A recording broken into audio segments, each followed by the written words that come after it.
Hello friends, જય શ્રી ગણેશ. બધાને સ્વાગત છે તમારું મારી ચેનલ ગુજરાતી કિચનમાં. મારા તમારા બધાના ફેવરિટ એવા જે આપણે ગુલાબજાંબુ બનાવવાના છે.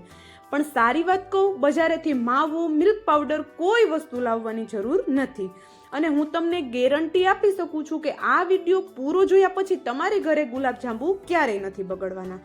કારણ કે પરફેક્ટ રીત સાથે એકદમ સરળ રીત આપેલી છે, જેથી કરીને બધા ઘરે આરામથી ઝંઝટ વગર બનાવી શકે છે. ગુલાબજાંબુમાં ગાંઠ પડી જતી હોય, કડક થઈ જતા હોય, ચાસણી ના ચડતી હોય કે તેલમાં જઈને છૂટા પડી જતા હોય, તો આ સરળ અને એકદમ નાનો વિડીયો એકવાર જરૂરથી જોઈ લેજો. પરફેક્ટ એવા ગુલાબજાંબુ તમારી ઘરે પણ બનીને તૈયાર થશે. તો ચાલો બનાવીએ. તો એના માટે સૌપ્રથમ આપણે ચાસણી બનાવીએ. તો ગુલાબજાંબુમાં સૌપ્રથમ આપણે ચાસણી બનાવી લેવાની છે, જેથી કરીને ગરમ ગરમ ગુલાબજાંબુ આપણે સીધા ચાસણીમાં એડ કરી શકીએ. તો સિમ્પલ માપ છે, ઘરની કોઈ પણ વાટકી લઈ 1 વાટકી જેટલી ખાંડની સામે 1.25 વાટકી આપણે પાણી એડ કરી દેવાનું છે. હવે આ ખાંડ અને પાણી બંને છે એને સરસ એવું આપણે સતત મિક્સ કરતા રહેવાનું છે, જેથી કરીને જલ્દીથી ખાંડ ઓગળી જાય. હવે બધાને ખબર છે કે ગુલાબજાંબુમાં તારવાળી ચાસણી નથી થતી, પણ ચાસણી પરફેક્ટ કરવી એ પણ ખૂબ જરૂરી છે. તો એના માટે શું કરશું, ખાંડ ઓગળી જાય પછી થોડી વાર આપણે એને ઉકળવા દઈશું ને આ રીતે હાથની મદદથી જોશું તો જો હલકું એવું તેલ લગાવ્યું હોય એટલી ચીકાશ આવી જાય એટલે ગેસની ફ્લેમ આપણે બંધ કરી દેવાની છે. જો ચાસણી વધારે થઈ જશે તો ગુલાબજાંબુમાં ચડશે નહીં, અને ઓછી રહી જશે તો ગુલાબજાંબુ સોફ્ટ પડી જશે એકદમ, અને અંદર એડ કરશું એટલે ઓગળી જશે. તો એના માટે પરફેક્ટ એવી ચાસણી બનાવી, એલચી એડ કરી ઉપરથી કવર કરી ચાસણીને સાઈડમાં રાખી દઈએ. અને અહીંયા આપણે બીજી કડાઈ લઈ લીધી, એમાં આપણે ગેસની ફ્લેમ ચાલુ કરી અને 1 કપ જેટલું દૂધ લઈ લેવાનું છે. તો આમાં પણ આપણે જે વાટકીથી ખાંડ લીધી હતી એ સેમ વાટકીથી 1 વાટકી જેટલું દૂધ લઈ લીધેલું છે. હવે દૂધમાં ફેટ વધારવા માટે આપણે અહીંયા 1 ચમચી જેટલું ઘી એડ કરી દઈએ. હવે ખાસ વાત એ છે કે જે વાટકીથી શરૂઆતમાં ખાંડ આપણે લીધી છે ને એ જ વાટકીથી આપણે બધું માપ જોવાનું છે, જેથી કરીને પરફેક્ટ એવા આપણા ગુલાબજાંબુ બનીને તૈયાર થઈ જશે. હવે દૂધ આપણું ઉકળવા લાગે એટલે આપણે એમાં હલકો એવો ઇલાયચીનો પાવડર એડ કરી દઈએ. અત્યારે ઇલાયચી એડ કરવી ટોટલી ઓપ્શનલ છે. જો વધારે ઇલાયચીનો ટેસ્ટ ગમતો હોય તો એડ કરી શકો છો, બાકી સ્કીપ પણ કરી શકો છો. હવે ઇલાયચીના પાવડરને પણ દૂધ સાથે મિક્સ કરી દઈએ અને દૂધ છે એને આપણે ગરમ થવા દઈએ. તો અહીંયા દૂધ આપણું સરસ એવું હવે ગરમ થઈ ગયું છે. તો હવે આપણે ફરી પાછી એ જ વાટકી લઈ લઈએ અને આપણે એ જ વાટકીથી અડધી વાટકી જેટલો ઝીણો રવો લીધો છે. તો રવો છે એ જાડો નથી લેવાનો, ઝીણો જ રવાનો આપણે ઉપયોગ કરવાનો છે. હવે આ રવો છે એ દૂધ ઉકળે પછી આપણે દૂધમાં એડ કરવાનો છે. તો આ રીતે આપણે એક હાથથી મિક્સ કરશું અને એક હાથથી રવો એડ કરવાનો છે. અને રવો એડ કરતી વખતે ગેસની ફ્લેમ એકદમ સ્લો રાખવાની છે, કારણ કે રવો છે એ જલ્દીથી ઘટ થઈ જતો હોય છે. તો ગેસની ફ્લેમ સ્લો રાખી એકદમ જલ્દીથી આપણે એને મિક્સ કરવાનું છે. તો અહીંયા જોઈ શકો છો એકદમ જલ્દીથી રવો ઘટ થવા લાગ્યો છે અને હલકો એવો એ ડોના ફોર્મમાં આવવા લાગે એટલે આપણે ગેસની ફ્લેમ બંધ કરી દેવાની છે, નહીંતર રવો છે વધારે હાર્ડ થઈ જશે. આ રવો છે એકદમ જલ્દીથી હાર્ડ થઈ જાય છે, તો સતત આપણે ફેરવતા રહીએ અને આ પ્રોસેસ એકદમ જલ્દી આપણે કરી લેવાની છે.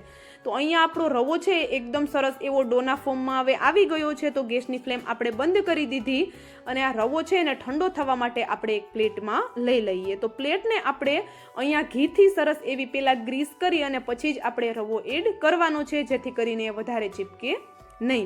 તો જો અહીંયા જોઈ શકો છો આપણે રવાનો જે ડો બનાવ્યો છે એ પ્લેટમાં લઈ લીધો અને આપણે એને હવે ઠંડો કરવાનો છે, કારણ કે ખૂબ ગરમ છે તો હાથ આપણે નહીં લગાવી શકીએ. તો શું કરશું, ઉપરથી કોઈ વાસણથી આપણે એને કવર કરી દેવાનો છે અને હલકો એવો ઠંડો કરી લેવાનો છે. તો અહીંયા આપણે થોડી વાર પછી ખોલીને જોઈએ છીએ તો રવો છે હલકો ઠંડો થઈ ગયો છે. તો આપણે જો ખાલી રવાના બોલ્સ વાળી અને તળશું તો તે તેલમાં જઈને છૂટા પડી જ જવાના છે. તો આપણે એમાં બાઇન્ડિંગની જરૂર છે. તો બાઇન્ડિંગ માટે આપણે અહીંયા 2 ચમચી જેટલો મેંદો લીધેલો છે. મેંદાની જગ્યાએ 2 ચમચી જેટલો ઘઉંનો લોટ પણ તમે લઈ શકો છો, પણ મેંદાથી છે આનું ટેક્સચર એકદમ સરસ એવું આવે છે.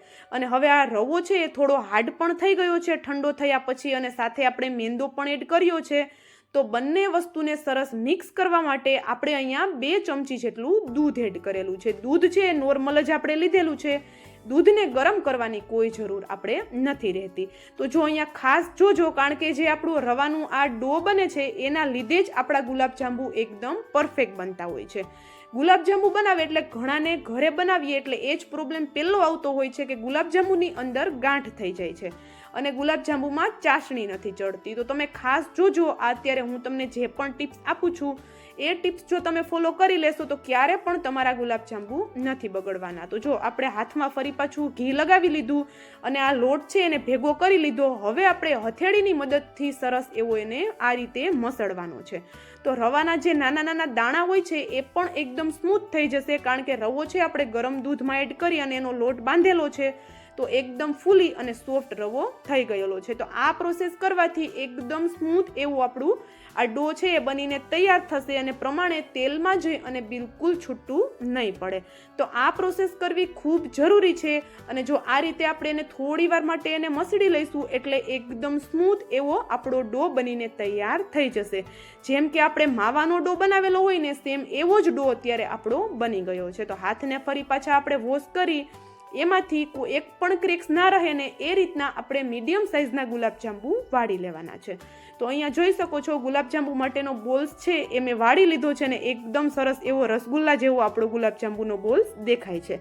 અને એક મેઇન વાત કે ગુલાબજાંબુના બોલ્સ વાળીએ છીએ ને એને પણ આપણે ઉપરથી કવર કરતું જવાનું છે, કારણ કે રવાથી બનાવ્યા છે તો એ જલ્દીથી સુકાઈ જાય છે અને જો સુકાઈ જશે તો તેલમાં જઈને છૂટા પણ પડશે, સાથે ચાસણી પણ નહીં ચડે અને એકદમ કડક બનશે. તો ખાસ ધ્યાન રાખશું કે બોલ્સ બનાવતી વખતે પણ આપણે એક એક બોલ્સ રાખતા જઈશું અને ઉપરથી કવર કરતા જશું. તો અહીંયા આપણે કોઈ વાસણથી કવર કરી લીધું અને બધા બોલ્સ એ જ રીતે આપણે વાળી લીધા. તો અહીંયા જોઈ શકો છો અડધી વાટકી રવામાંથી 1 કપ દૂધમાંથી આપણા અહીંયા ઘણા બધા એવા ગુલાબજાંબુ બનીને રેડી થઈ ગયા છે. તો ગુલાબજાંબુ તળતી વખતે પણ ધ્યાન રાખશું કે જેટલા તળાય છે ગુલાબજાંબુ અને બાકીના બચેલા છે એને પણ આપણે ઉપરથી કવર કરી રાખવાના છે.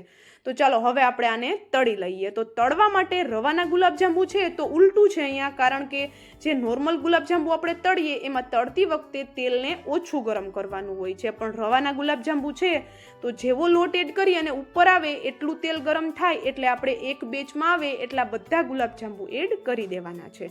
આ રવાના ગુલાબજાંબુને નોર્મલ માવાના જાંબુ જે રીતે તળીએ છીએ એ રીતે તળશો તો તે તેલમાં જઈને ચોક્કસ છૂટા પડી જ જવાના છે. તો આ રીતે તળશો એટલે એક પણ ગુલાબજાંબુ તમારું તેલમાં છૂટું નથી પડવાનું. તો અહીંયા જોઈ શકો છો તેલ સરસ એવું ગરમ હતું ત્યારે આપણે એમાં બોલ્સ એડ કરી અને બોલ્સ એડ કરી તરત ચમચાથી નહીં ફેરવીએ, આ રીતે કડાઈ હલકી હલકી ફેરવશું જેથી કરીને બધી સાઈડથી ગુલાબજાંબુ એક જ સરખા શેકાય. અને અત્યારે હજુ ગેસની ફ્લેમ હાઈ જ છે. ગેસ આ જે આપણા ગુલાબજાંબુ છે એની ઉપર હલકી એવી ક્રિસ્પી લેયર દેખાય એટલે આપણે ગેસની ફ્લેમ સ્લો રાખી અને પછી એનો કલર એકદમ સરસ એવો ચેન્જ ન થઈ જાય ત્યાં સુધી ગેસની ફ્લેમ આપણે સ્લો જ રાખવાની છે. આ પ્રોસેસથી તમે એક વખત ગુલાબજાંબુ બનાવી જુઓ, પરફેક્ટ એવા પહેલી જ વારમાં બનીને તૈયાર થશે. તો જો હવે ગુલાબજાંબુ છે એનો હલકો કલર ચેન્જ થયો એટલે ગેસની ફ્લેમ સ્લો પણ કરી દીધી અને હવે ચમચાની મદદથી આપણે એને સતત ફેરવતા રહી અને એનો કલર ચેન્જ થાય ત્યાં સુધી તળી લેવાના છે. અત્યારે હું તેલમાં તળું છું, તમે ઘીનો ઉપયોગ પણ કરી શકો છો. તો અહીંયા જોઈ શકો છો સરસ એવો જાંબુનો કલર ચેન્જ હવે થઈ ગયો છે. તો આપણે એને તેલથી બહાર કાઢી લઈશું અને હું તમને નજીકથી પણ બતાવી દઉં કે એકદમ સરસ એવા તળાયા છે અને એની સાઈઝ કરતાં થોડા ફૂલી પણ ગયા છે. એક પણ જાંબુમાં ક્રેક્સ બિલકુલ નથી આવ્યો.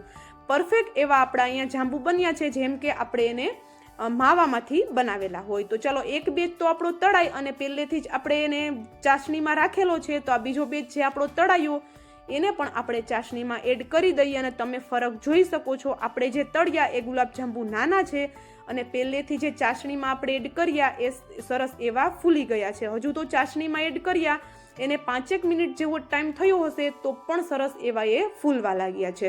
હવે આ બધા ગુલાબજાંબુ છે એને ચાસણીમાં રાખી દઈએ અને 2 કલાક માટે આપણે એને ફૂલવાનો ટાઈમ આપી દઈએ. ચાલો હું તમને 2 કલાક પછી હવે બતાવું છું. 2 કલાક પહેલાં જ સરસ એવા થઈ જાય છે પણ આપણે આને 2 કલાકનો ટાઈમ આપી દઈશું.